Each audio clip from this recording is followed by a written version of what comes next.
Boxing Ego here. If you like this video, make sure you hit the like button and also subscribe to the channel and hit the bell icon on the top of your screen to get notified when the latest new content drops. 1.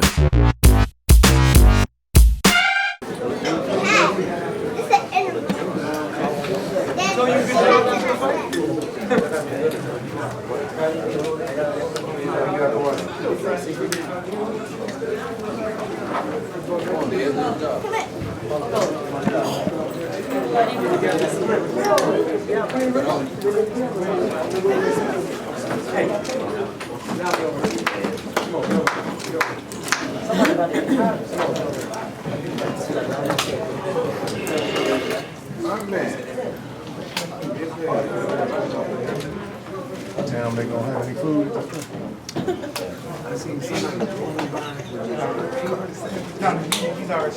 Oh, he left already? Oh, he went to get school. What's up? Bless you. So I guess there's no introduction, but I just start off. First of all, for this victory, I gotta thank God. And after I landed my first left hook, I broke my left hand again. And I had to fight another tough 9 rounds with a very, very tough competitor. And I just want to pat myself on the back for that. But Adrian Granados, like I said, he's a world-class fighter. I knew he was gonna come and fight, and I did what I had to do to get my victory. I know everybody would be like, man, you could have boxed more and used your jab, but when I hurt my hand, I couldn't jab like I wanted to. So every time I landed a flush jab, I had to wait another 45 seconds. So that's why I was fighting on the inside, and I had to do what I had to do to get my victory. Until I see the fight, then I can say, oh, I give myself a or a B or a C. But overall, I give myself an E for effort. Because I really bust my ass today, and I had to dig down the wire and make it work and get the victory at home. I really ain't got nothing bad to say about nobody. Like I said, moving on.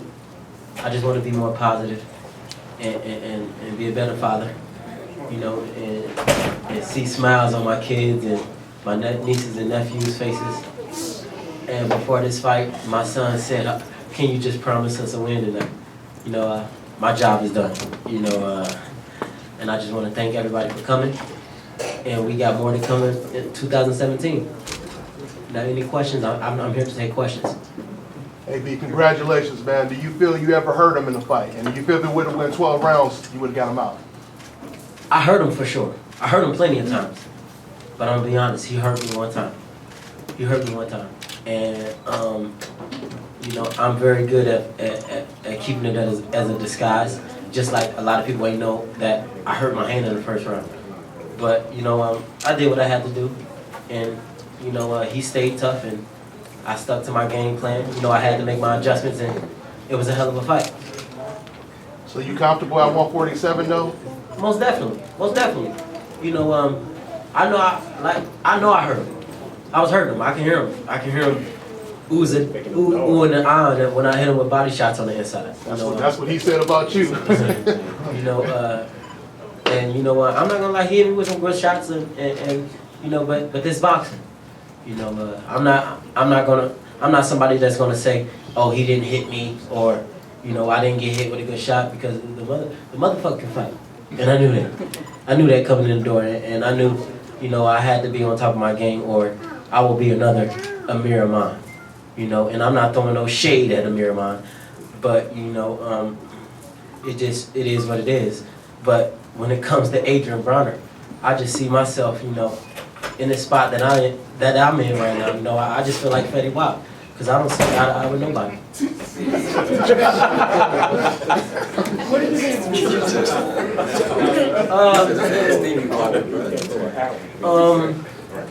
The decision. I got to take the bitter with the sweet.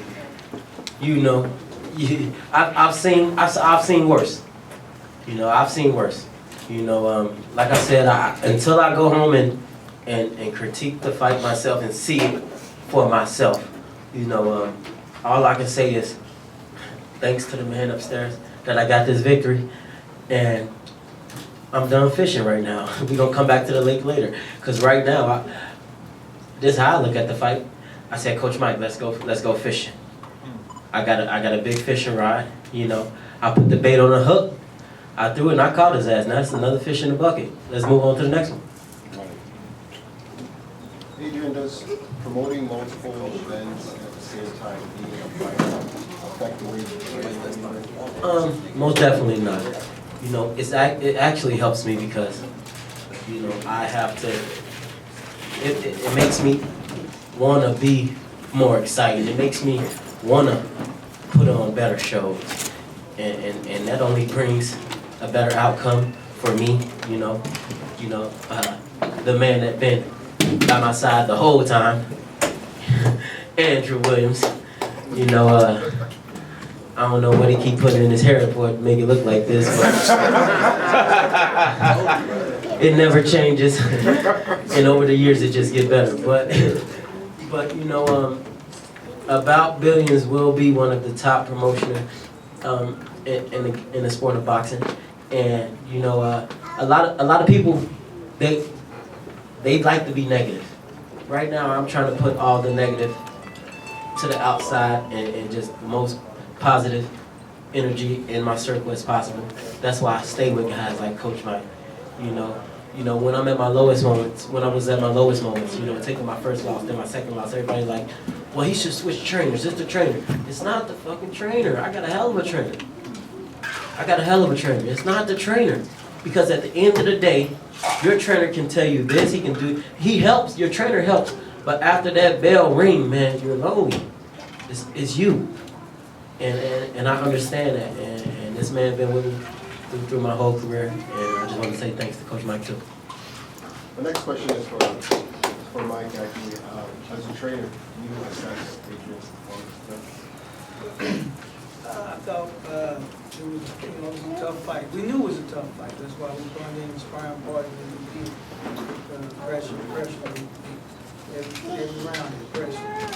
And we knew it would probably be fight because we knew Adrian, he takes a lot of shots, you know. And you know, he fought with his heart. He fought for the city, for Chicago. Hey, he had a lot of people come out to him. You know what I'm saying? A lot of people like him. A lot of people like him, so he fought to the crowd. So with that, I give him, you know, he's been out for 10 months, you know, and what he went through for these 10 months. Right. And everything I would give him, you know, with 8. You know, just because. Goddamn, where my plus at, man? Stupid. Because of a simple reason. You know, we train multiple ways for the last 6 weeks. And so each way that we had to adjust, he did, and I seen it, and he adjusted to it. So with that, you know, me and him coordinated different moves, different combinations, different fighting inside, because we can't fight inside, you know. We're not going to back up with no one. Everybody else is going to say, oh, use the jab. But the jab, like you said, he was angry. I didn't know, you know. But I figured he's seen something. His daddy said he sees something, like he sees something. So I kind of figured something he was putting together, and he wanted to keep the fight inside. You know, and it was a grueling fight, you know.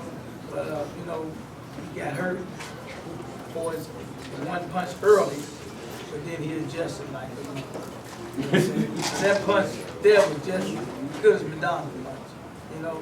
But he came right back. That was a hell of a fight. That's all it is.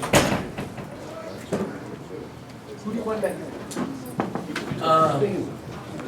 You know, right now, you know, I'm gonna be honest. You know, it really don't matter. Everybody knows my quote, man. Anybody can get it. Africans, Americans, Dominicans, you know. no disrespect to nobody out there or race, but I did just fuck up a Mexican. And you know, anybody can't get it at 147. You know, it's all wars out there right now. You know, everybody is afraid of Donald Trump. Shit, they should be afraid of this 147 weight class, man. This is the real war, you know. And you know, we got some big fights coming up. Danny Garcia, Keith Thurman, and you know, of course I'll take that one. You know, it's whatever make the best sense for me, you know. So right now, I've had a hell of a training camp. You know, it's time to cash checks and have some sex. And on Monday, it's back to hitting bags and kicking ass. Adrian, how bad is the hand? Do you have to go get it looked at, or?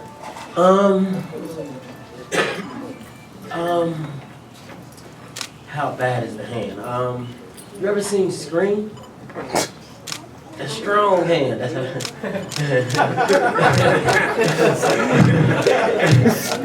Nah, but I mean, I went through this injury before, and you know it's gonna take a little time before I become confident enough to throw a full left hook again. But you know, with my mind state, you know, I'll be back in the gym in no time.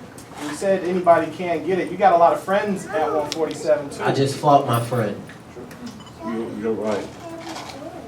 I just fought my friend, and I'm gonna take him out tonight, and we're gonna have a hell of a nice time, and that goes for anybody else. You know, right now, you know, I'm an OG of the game. I'm almost 10 years in. This is the second half of my career. It's about boxing, about business. So right now, my main focus is to get out of boxing. How will these little babies right here have the best life after their daddy is done with boxing? You know, they're the future. I can't be going in the ring like, oh, shit, when I get to the ring. But after this fight, I'm going to get another Maybach. I'm going to get the new Maybach. I'm going to get the new Lamborghini. Nah, it's about them, man. It's about them, and that's where I'm at, putting people in better position and just staying positive and making this thing happen. Having said that, would that make Manny Pacquiao the top priority, since he's probably the biggest fight out there for you? What's up, Bob? We just got off the phone not too long ago. A lot of people don't know, but you know, everybody thought I was stupid, but you know, I'm one of the smartest 27-year-olds out here. Now they talking right, okay?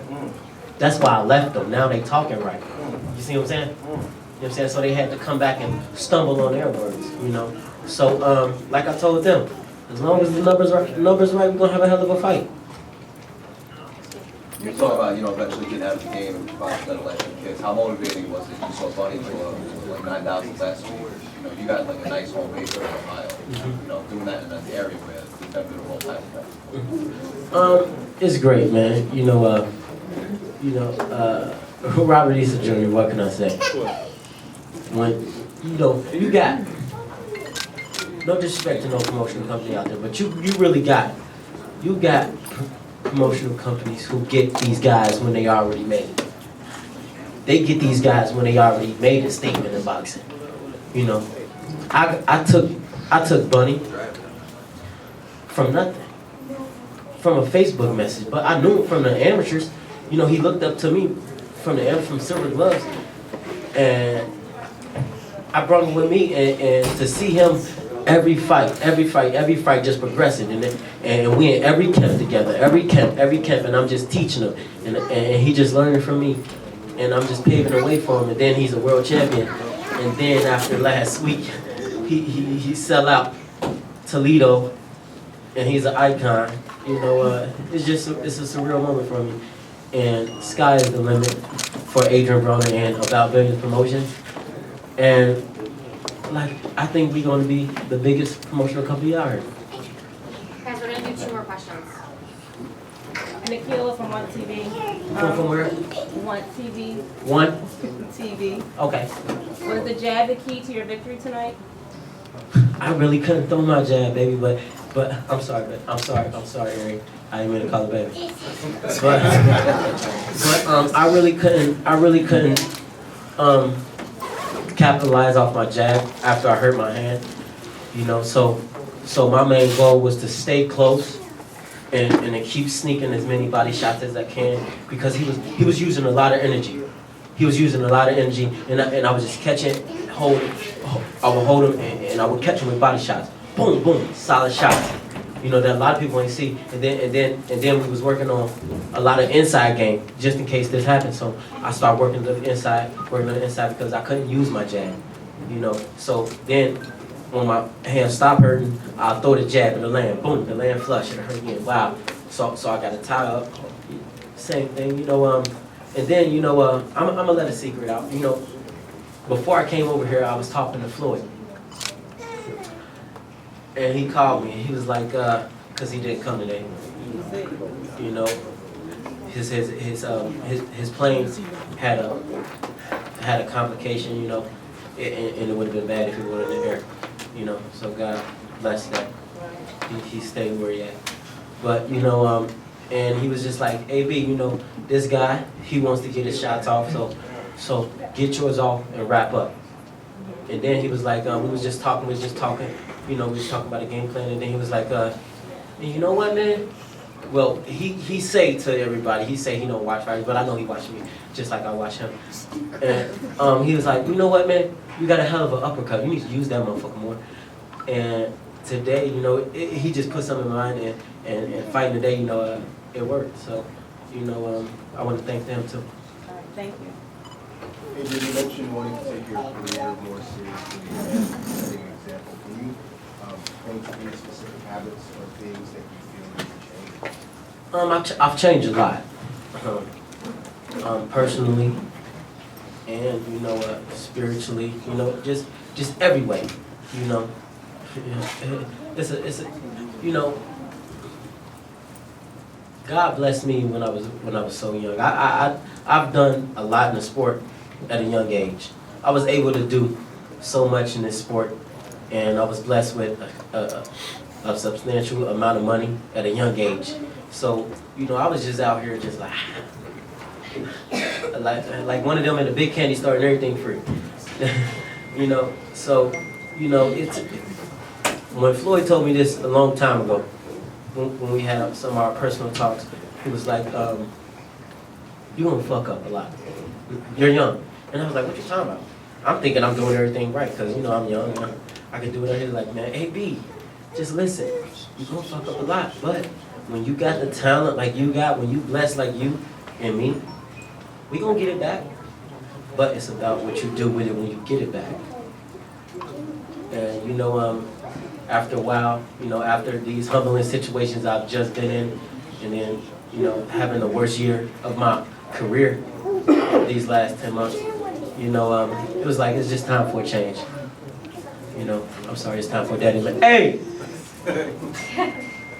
Daddy, talk. What? Okay. So, yeah, I'm real father. Okay, so, you know, it was just time for change, and you know, like I said, man, you know, I used to wake up in the morning. This is how I used to wake up. This is how my morning used to go. I used to wake up in the morning. Let's say we're in LA. I don't know what we there for. We just in LA. It's about 18 of us. I don't know why 18 people is with me. I don't know why we got all these rooms. All these rooms. I don't know why. This is, so we wake up. Boom. We going to a day party. So we go to a day party. I don't know why we gonna spend $15,000 to $25,000. I don't know why, but that's what we doing. Then after the day party, we go change outfits. That's another $10,000 to $15,000 with 18 people. And then we go to a night party and spend another $10,000 to $15,000. And then after that, we go to an after party after the after party. And it's just like, why am I doing this? I don't know, but it's fun. And Andrew sometimes be like, because we have these talks. I got a lot of mentors, but we had these talks. And he used to always be like, listen, man. This is his voice. Listen, man. He'd laugh in my face. listen, man. If he got on glasses, he'll take off his glasses. You gonna fuck up before you get some real money. And then I'm like, shit, I already got 7 figures. What you talking about? He's like, man, that ain't shit. That ain't shit to what you can get. What you can be really getting. You ain't even got no money yet. You know what? I know what it is. And I'm like, what is it? You know, I'm young. You know, I ain't trying to listen to nobody. He's just going in. And he like, you scared. You scared to be successful. You scared. They done gave Floyd all that damn money and you don't want none of that shit. And then, like, it didn't really kick in until I was at the lowest moment of my life, like, in these last 10 months. And I'm like, damn, was I scared? Let's go get this money. And that's what we on right now. Yes. Okay, thank you, everyone.